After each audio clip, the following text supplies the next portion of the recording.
Good morning. Welcome to the show. Thank you so much for watching.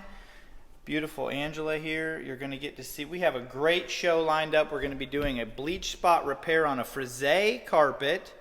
Turns out impeccable. And we're also going to be cleaning 3 rooms. You're going to get to see us clean one of the rooms. I speed it up. I do some voiceover. We don't skip any of the steps. We get the CRB in there. It's just a great episode. We have a really good results for our client, and this is a repeat client. I think it was about, what, $200 job? 2 something.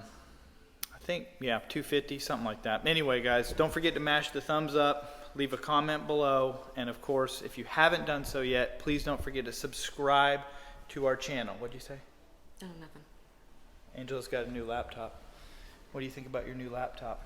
I love it, but I should have gone with Pro. the bigger. Should have gone bigger? Yeah, the 60. Bigger's not always better, though. This is not a great intro for the YouTube video. It's a great intro for the YouTube video. All right, guys, mash the thumbs up.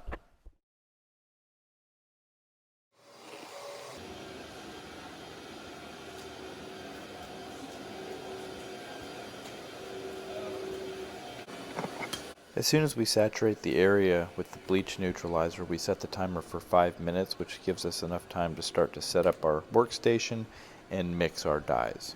I read about all this on your website. It's very interesting. In order to dye it, there's 2 ways. You have to do it by temperature, so that's why we're heating everything up, and then chemically. So, kind of science.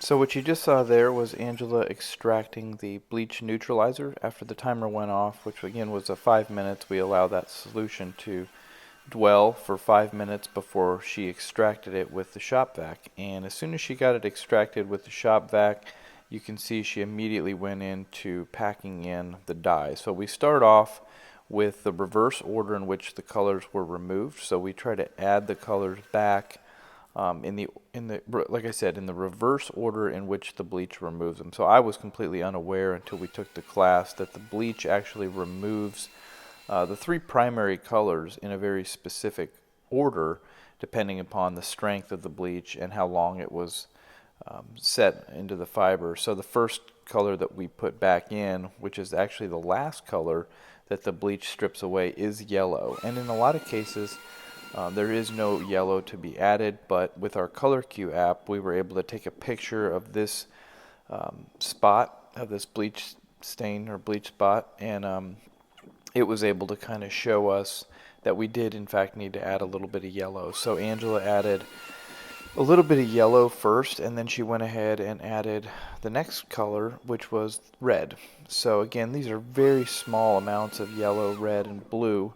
And again, blue is the final color that she went ahead and added towards the end here.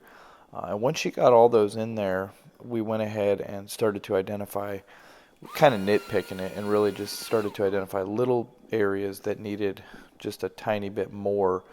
This was kind of a unique bleach spot because the fiber was frisé, which is kind of a multicolor, and you can kind of see the specks of the darker color within this carpet pattern. So again, not our normal beige or gray that we do. This was kind of not a challenge. Actually, it was probably easier than a lot of the other ones, maybe because it has the multiple different colors in it. But you can see it didn't take long, maybe 15 minutes to completely resolve this. It was really neat to have our client just in the other room, and they kept coming over and taking a peek and kind of commenting on the process. And you probably heard the gentleman comment that he had researched what we do on our website and was kind of intrigued by it. So again, it's kind of neat to have a front row seat to the show like this.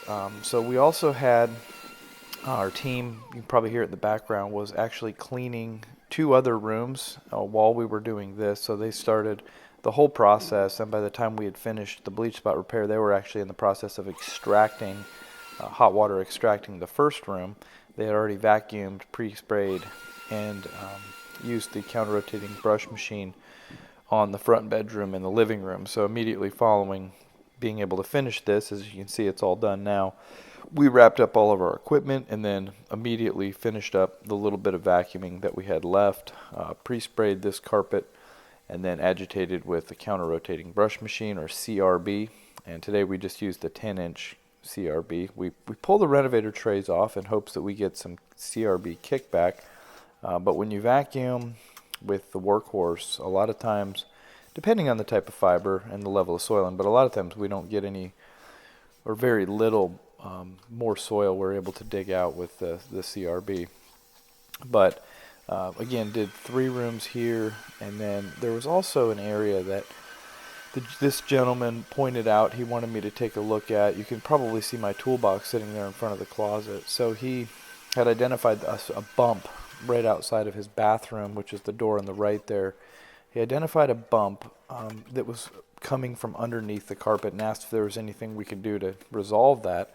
I didn't actually have my toolbox on me, but I was able to call one of our other teams, and they were able to drive it over and deliver it to me so that I could pop this up, and was able to identify what that problem was for our client.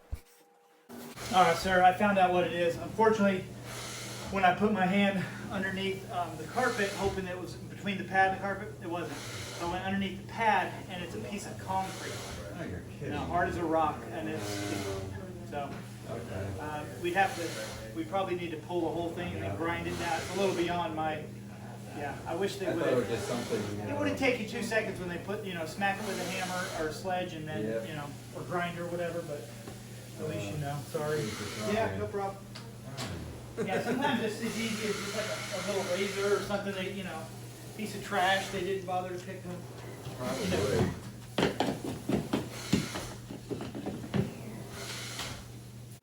Not sure how clearly you were able to hear the conversation I had with a client, but yes, obviously there was like a piece of concrete that was actually just part of the monolithic slab that never got dealt with before they installed the padding, which is kind of weird. And it wasn't real big. I mean, it might have been a 1/4 inch, but when you walk over it over and over again, eventually you're gonna notice that. So he had also pointed out what's called filtration soiling. Or what appeared to be filtration soiling right under these door hinges, and what I later found probably likely graphite from the hinges themselves. But either way, we applied a preconditioner, and then you probably saw me take a tool called the gum getter to agitate that preconditioner into the face yarn of the carpet in hopes to break down those areas. And it worked pretty well, although we did end up getting another solution called POG, which is POG, paint, oil, and grease. It's a pretty powerful solvent, but very safe and effective for carpet. And then as soon as I applied that POG or POG, you can see I went ahead and borrowed the wand, and this is a titanium swivel wand. Went ahead and extracted to make sure that we were in fact able to remove those spots for this gentleman. I didn't have those pointed out to me on the initial walkthrough. So you can obviously see here that once we did that, we went ahead and applied the preconditioner to the closet as well, and Lyndin went ahead and agitated the preconditioner with the CRB, and so we were able to kind of catch up in terms of the cleaning process. We were able to catch this room up, and then of course as soon as we got done with the agitation, you can see Thomas came in with the wand and started the hot water extraction or steam cleaning in the closet. So we were probably here for just over an hour. Again, had 4 of us. Well, actually at one point 6, because we had another team bring the toolbox. So we had quite a few technicians in and out of this home. Like I said, put on quite a show for our clients. They were very impressed with how quickly and effectively we were able to solve the bleach spot repair by putting the dye back into the fiber.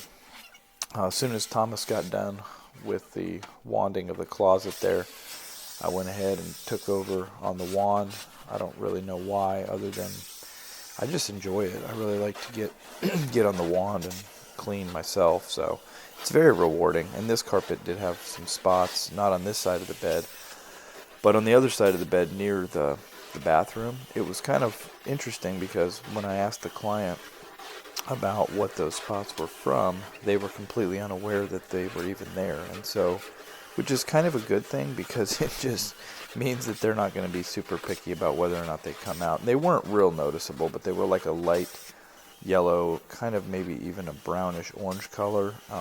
Normally with spots like that, if we apply the preconditioner, we agitate and then do hot water extraction, and they don't come out, we identify them as some type of likely organic spot or stain. And in this case, with the organic stain like that doesn't come out, what we typically do is apply a really strong oxidizer. In this case, we used commercial grade stabilized hydrogen peroxide, 25%. So the stuff you can buy in the stores a lot of times is right around 2 or 3%. The hydrogen peroxide is 2 or 3%. And if you get a cut and you put it on there, it'll foam up. Again, this stuff is so strong that even if you don't have a cut and you get it on your skin, it'll actually give you just a minor chemical burn and kind of bleach out the pigment of your skin. Your fingers will turn really, really white for a period of time and kind of itch a little bit. But as you can see, finished product, bleach spot gone. We've done quite a few of these over the last few days. Angela posted on Facebook, but thank you guys so much for watching. All right, that's the end. Hopefully you guys enjoyed it. If you have any questions or comments or you need some help or you have a bleach spot, please reach out. We're real easy to get a hold of. 912-674-0889. Text me or call her. If you text, it goes to me. If you call, it goes to Angela. So have a great day, guys. Don't forget to subscribe. Thanks for watching.